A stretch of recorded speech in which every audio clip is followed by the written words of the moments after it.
Hello. Happy Aquarius New Moon. I'm going to be pulling some cards for a collective reading today. All right. Let's get into it. Ugh. All right. Got our anchor card. The compass, where the collective is at.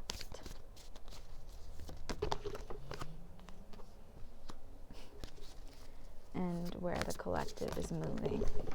All right.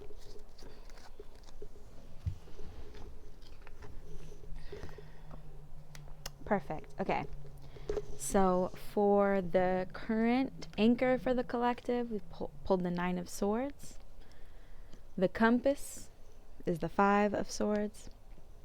Present energy for the collective is the World. And where the collective is being led energetically, 2 of Wands.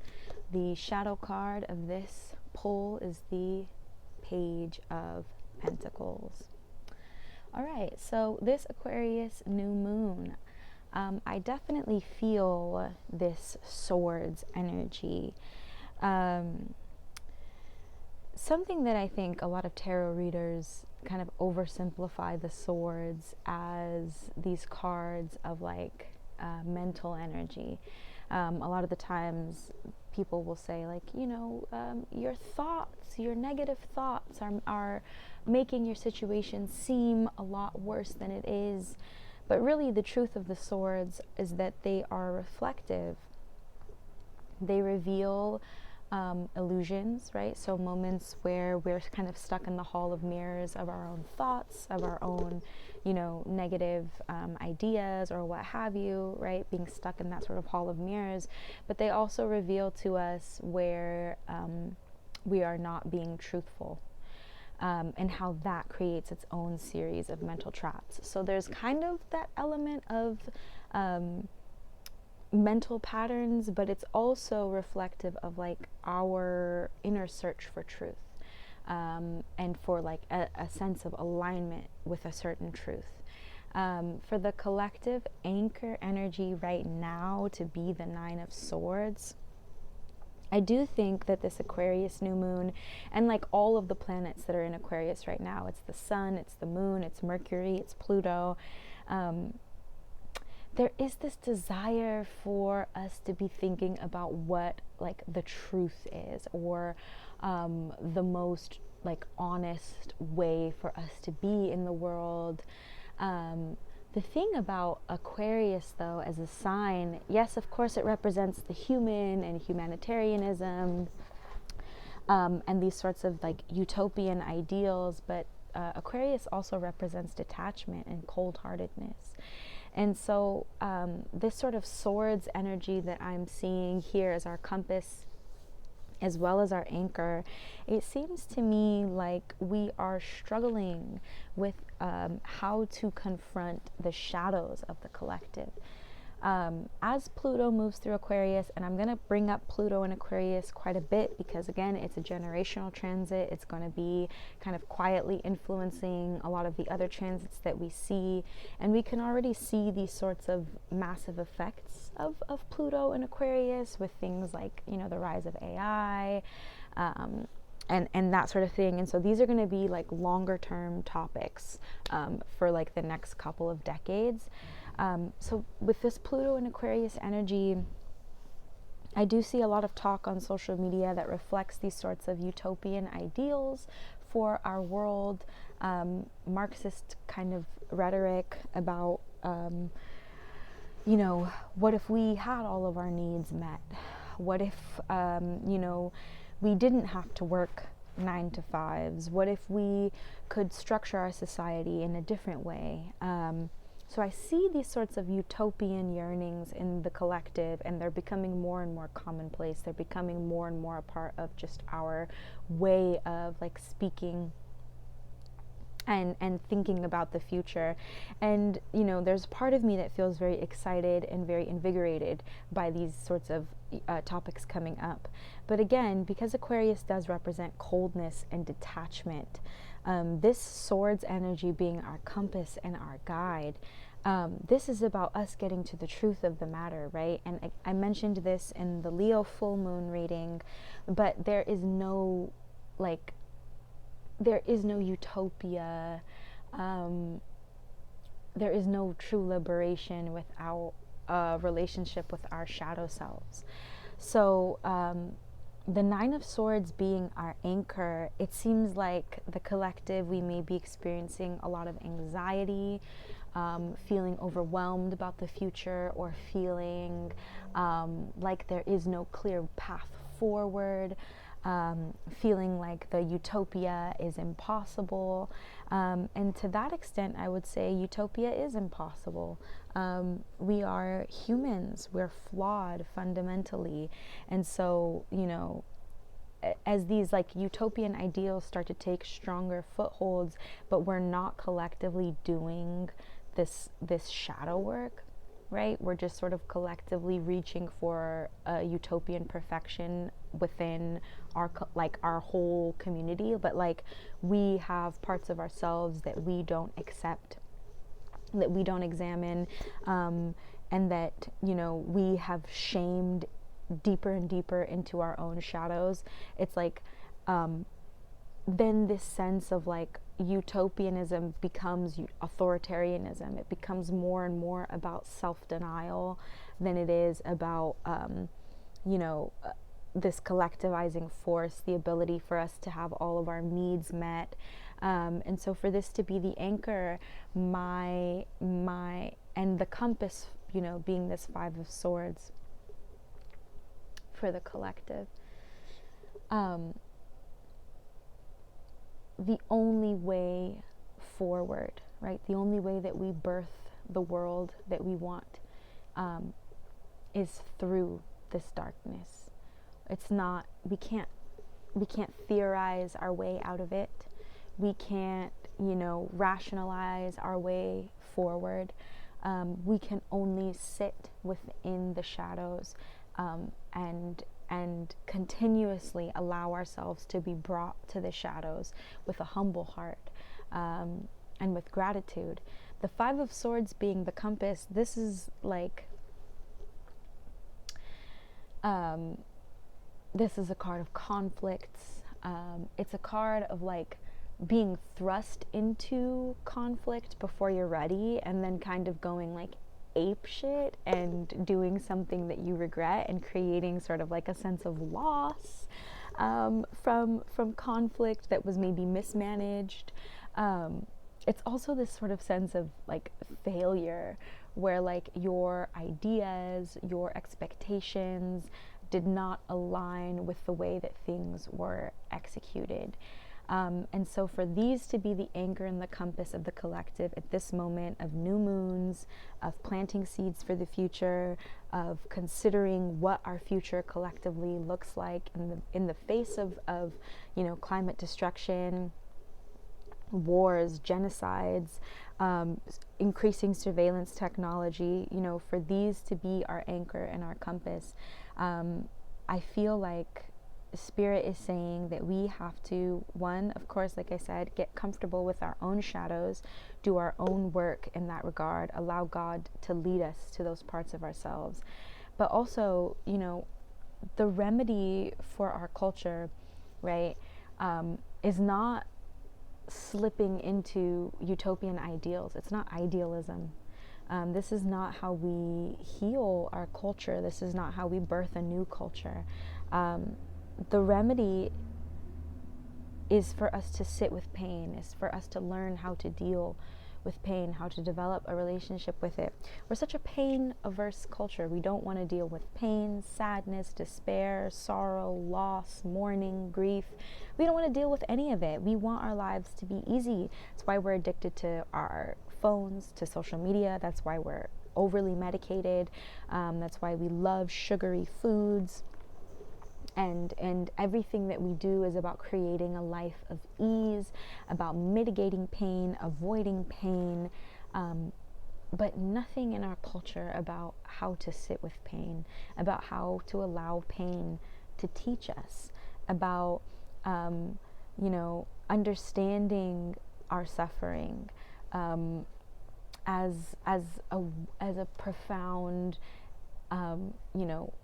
path towards divinity. Like, we don't have that sort of consciousness about these things. You see someone that you love and they're going through a really tough time, and you think that, well, why is God doing this to them? They didn't deserve that, right? And it's like, God's grace is always undeserved.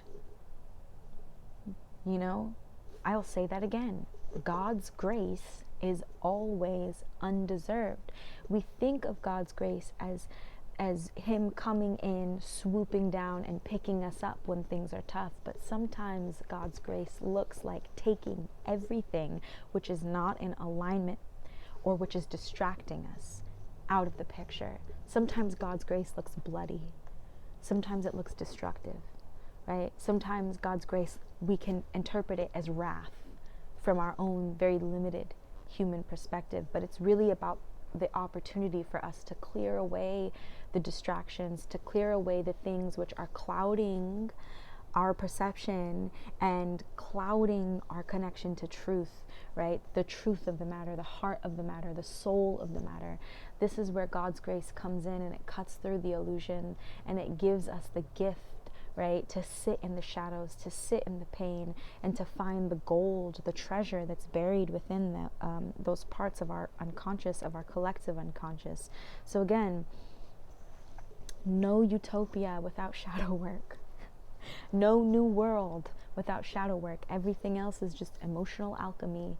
It's just us bypassing the necessary internal work, right? The reckoning that we have to do with our own traumas, with our familial traumas, with the historical traumas, right, that we have stored within our bodies and our unconscious. This is the necessary work of awakening. It will require us to develop an intimate relationship with pain and with failure, right?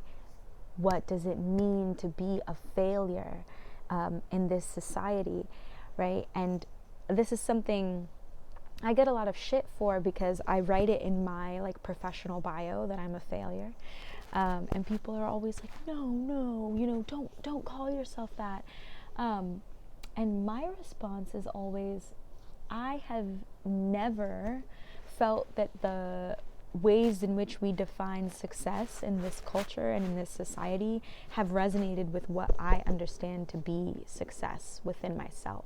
So why would I allow the society whose ideas of success don't resonate with me to define for me what failure is and what makes me a failure, right?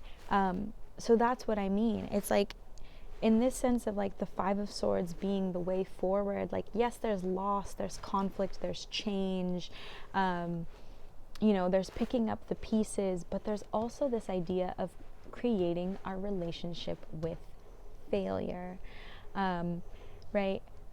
Just because you are walking a path which is aligned with your highest self, which is aligned with your soul purpose, does not mean that you are not going to have obstacles. Does not mean that you are going to reach success. You could walk the aligned path your entire life and by society standards be a failure, but you are fully aligned with your soul mission and your soul purpose. And I think oftentimes we kind of rationalize and we allow these societal concepts of what is success to infiltrate our inner inner compass and our inner knowing, which is telling us to stick to the path that we're on, even though we keep getting knocked on our ass, even though we keep getting rejections, even though we keep being told again and again no, and that we're failures, and that we're not doing enough, and that we haven't achieved enough, and that we have nothing to show for our work, right? Even though this is the path that we walk, and it is entrenched in society's ideas of failure, right? This does not mean that we are out of alignment, right? Not every obstacle that you come across is a redirection, right? It's just an obstacle, right? It's just something that you have to push through, right? It's just a way for you to understand another face of God, right? So not every obstacle is a redirection, and we often get told that obstacles are redirections in our culture because, like I said, we're so pain averse because we cannot sit with suffering, loss, sorrow, grief, or failure. And so we have all these people in our lives that keep telling us to change course, to change directions, to pick a new path, to pick a new passion, even though we know that we're following where God is leading us, even though we know that the setback, right, the steps backwards are also steps forward, even though we know this in our heart, right? Everything in this world that's based on mental rationale, right, which can also, like I mentioned before, be a hall of mirrors, a hall of illusions, right? This world of mental rationale, of facts versus truth, right? We allow this to cloud our internal compass, and I feel like whoever's watching this needs to be told that, you know, the path of alignment is not the path of least resistance, right? You can take the path of least resistance and live a very blue-pilled life, plugged into the matrix, and you can have a ton of commercial success being plugged into the matrix, right? If you are an artist and you want to have commercial success, there's an algorithmic way to accomplish it and to ensure that you will have commercial success for what you do. But if you are an artist that is trying to honor a divine spark, a soul purpose within yourself, right? There's no algorithmic predetermined way, and there's no guarantees of commercial success, but that's not the reason that you do that work, right? You cannot allow society to define what success means to you, right? Because each of us, right, is speaking to God in a language which is entirely unique to ourselves, to our soul signature, our ego identity, all of these very unique things about us, right? God speaks to each of us in a language which is as unique and individual as our fingerprints, right? So the way God speaks to me is not the same way that he speaks to you. It doesn't need to make sense to anybody else for you to keep doing it and honoring it, and to know that you're on the right path, right? To know that you're doing the right thing, to know that you are in full alignment with where you're meant to be. You cannot allow your fears of failure, of rejection, to interfere with the path that God has put you on, okay? And you also, right, going back into all of this Aquarius energy, you cannot allow your own fears of your own shadows, of your own shortcomings to keep you from honoring the truth that has been placed on your soul. Honor that truth, okay? Live it to the fullest. Where the collective is at currently is the world. Makes a ton of sense. Cycles of completion, transformation, leveling up. Like I said in the Leo full moon reading, Pluto in Aquarius is going to represent a great awakening for a huge chunk of people. There are going to be more and more people who are recognizing this matrix for what it is. More and more people who are going to start wondering what it would be like to live a life where they don't have to be plugged into this matrix, where they can just fully honor their soul mission. So this is like, in this being on the new moon in Aquarius, all these planets in Aquarius, this sort of cycles closing out, leveling up, transformation, and change, embarking. This is like the door is closing on a phase of our collective consciousness, and we are now embarking on the hero's journey together collectively. And of course, the hero's journey, there are villains, there are setbacks, there are people who will turn turn from the path of the hero's journey. There are people who will reject the call to a higher consciousness. They will choose the path of least resistance. Again, this is why I said our compass is that we cannot be deterred by failure, rejections, or society's idea of success, because society is sick. Right? Society has no way of dealing with painful emotions or with the shadows, so we cannot allow this to be how we dictate ourselves. So yes, there's this massive transformation happening. It's going to happen one seed at a time. You may notice these things starting to pop up within yourself, where you start to ask yourself if there's something more, where you start to wonder why the spiritual tools that you've been using are no longer resonant with you, when you start to wonder how you can continue to grow. This is a card of initiation points as well, and of crossroads. So many people, like I said, will be initiated into a deeper connection with the divine and into a more profound connection with the shadow consciousness as well. This sort of descent into the underworld, so to speak, so that we can really examine the shadows and battle the demons that need to be battled, to make peace with what needs to be made peace with, and to become more integrated and more whole as a result. This is where the collective is currently. If you find yourself in this position where you are wondering what comes next, or if you find yourself in a position where you're wondering more and more about how you can define the meaning of your own life, or why your life feels to be lacking meaning, this is a key indicator that you are being initiated into a deeper consciousness with the divine. It's going to require that you give up something. Remember what I said, that God's grace can sometimes be bloody. Sometimes it looks like taking away everything, which is distracting us from a true relationship. So if you feel like you are stuck in a rut spiritually or emotionally, if you feel like your healing has plateaued, if you feel like your spiritual journey has plateaued, if you feel like things have been stuck, if you feel like you've hit a plateau, if you feel like you don't know, why you haven't been able to grow, or why you've, been hitting brick walls, it could be that you're being initiated into a deeper state of consciousness. It could be that you are being asked to step, through that crossroads and to enter a new dimension of your relationship with the divine. Where the collective is being led is the Two of Wands. This is sometimes seen as like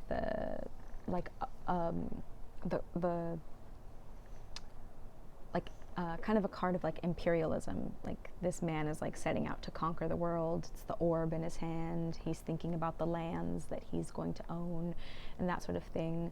But the Two of Wands essentially, again, is this card of initiations as well.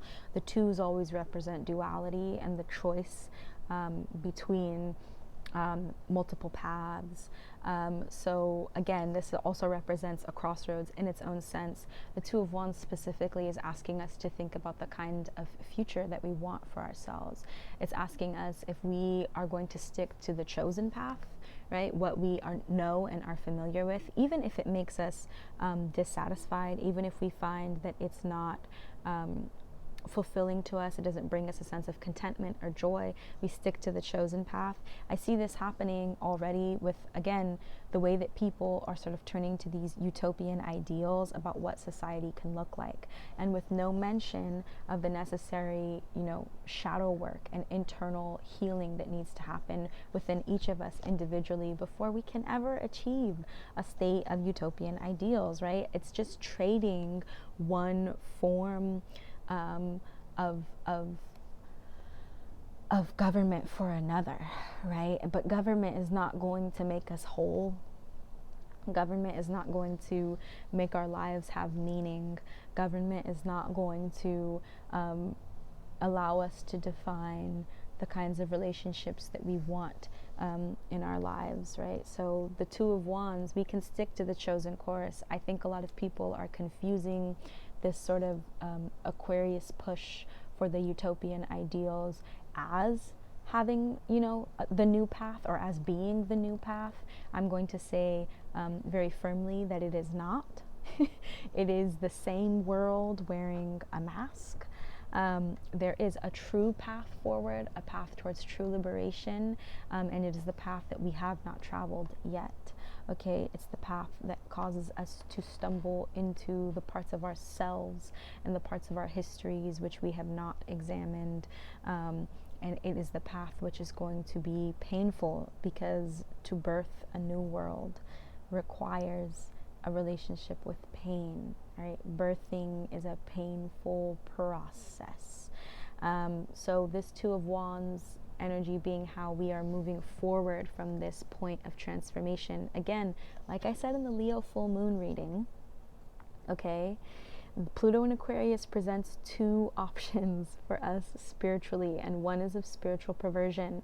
It's us using methods and tools to bypass the pain and suffering of the present, and it plugs us more deeply into the matrix, which we are pretending that we're fighting against. All right, and then the other one is the path of true liberation, but it requires that we develop a relationship with suffering, with loss, with despair. Okay, it requires us to sit with the shadows, and to yield, right, to have surrender. It requires us to understand the ways that God's grace can appear as wrath, and to make peace with that. And so that is where we're being led, right? What kind of future do we truly desire? How much do you truly believe in liberation? How much do you truly understand what liberation is requiring of you? And are you ready, right? Are you ready to look at your own pain, to look at the pain of your family, to look at the pain you've inherited from them? Are you ready to accept that you were placed in that family, in the body that you are in, right? With the ego you have been given? Are you ready to accept that that happened for a reason, right? Do you truly believe that despite all of the pain and the trauma that you carry, you also carry a very unique form of medicine which can heal retroactively, right? Everything that's come before you. Do you believe that? And are you ready to allow God's grace to sink you into the depths so that you can access that medicine? Are you ready for that? Right? This is where the Two of Wands, this is asking us to really, really think about the kinds of futures that we want individually and collectively. The shadow card, as I mentioned, being the Page of Pentacles. Like I said, the shadow side of Aquarius is coldness and detachment. It's being so defined by our relationship to perfection and the ideals that we have for the world, that we actually we become so defined by our ideals and the sort of perfection that we want from the world that it actually, like, we slip into sort of like hedonism in a way. Like we start to condemn the things which keep us from perfection. So, aspects of our own humanity start to become aspects which we like condemn and shame, because they keep us from the perfection ideal that we've created in our head. And this is the shadow side of Aquarius.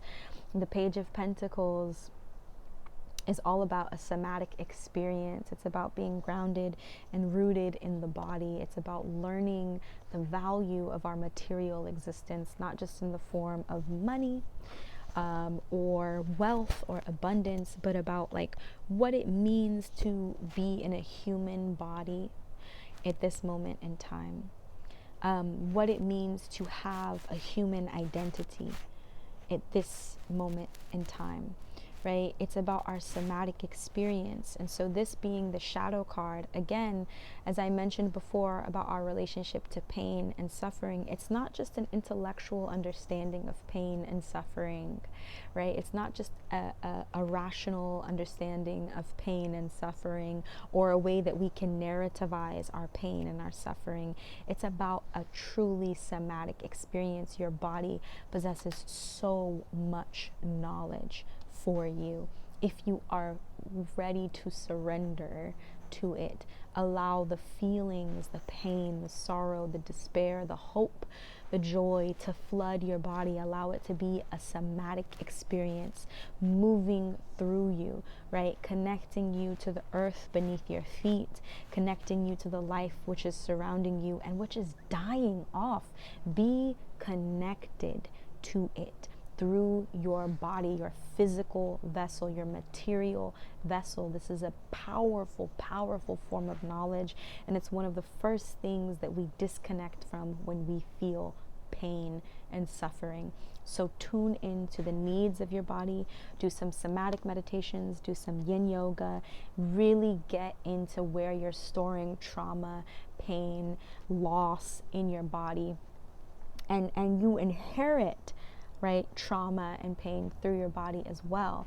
The last thing I'm gonna say before I like spiral off into a whole other conversation, you know, we inherit the trauma of our grandmothers, because while our mother was developing in our grandmother's womb, we were developing already as the ova cells inside of our mother. So everything that our grandmother experienced while she was pregnant with our mom, we absorb as part of our cellular memory. Okay, it's deeply ingrained into our experience as well. And so to connect somatically with our body and with the traumas, and to move them through our body as a physical experience is really powerful, because it allows us to reach back in time and to heal things which we didn't even directly experience, but which have imprinted deeply on our DNA. So that's the final thing that I'm going to say. This Aquarius new moon is presenting us with an opportunity to really think about the kinds of futures and liberation that we want for ourselves. Understand God's grace is always undeserved, and it can sometimes look like suffering, like wrath. It can sometimes be covered in blood, okay? Develop a relationship with failure, because the way that this world defines success is directly tied to this world's sickness. Do not let yourself be defined by this sick world. It's dying. Let it die, all right? Think about what we want to come next, and allow yourself to be plunged into the depths. Allow everything which is distracting you from a true relationship with God to fall away. Allow yourself to transform, to level up, to reach a deeper state of connection with God, and most importantly, root into your body, right? No matter what changes you're going through, what loss, what suffering, what joy, you know, what triumphs you feel in this moment as well, root into your body and feel it through your body. It's a powerful, powerful vessel for us, and it is so underexamined and underutilized in the way that so many people talk about you know, spirituality. But your body is so knowledgeable, so spend time with it and allow it to teach you, and you know, heal your body, and then allow it to heal your consciousness, and all of that good jazz. I'll be back in a couple more weeks for another full moon reading. If you liked this one, give it a like, and subscribe to my channel for more.